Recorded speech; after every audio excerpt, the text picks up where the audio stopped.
میرے حضور نے کتنی خوبصورت بات ارشاد فرمائی، کن فی الدنیا کانک غریب او کعابر سبیل، فرمایا دنیا میں ایسے رہو جس طرح کوئی اجنبی رہتا ہے، مسافر رہتا ہے۔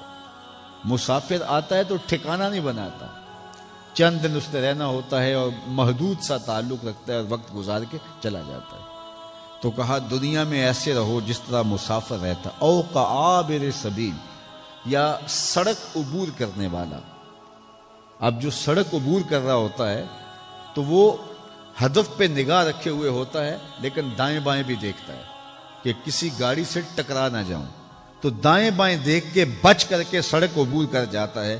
کہا دنیا ایسے گزارو جس طرح راستہ کاٹتے ہو، جس طرح سڑک عبور کرتے ہو، کہ دائیں بائیں دیکھ کر کے گزر جاؤ، کوئی گناہ تمہارے دامن سے لگ نہ جائے اور تم اس دنیا کے اندر اپنے ایمان کی متاع نہ کھو بیٹھو۔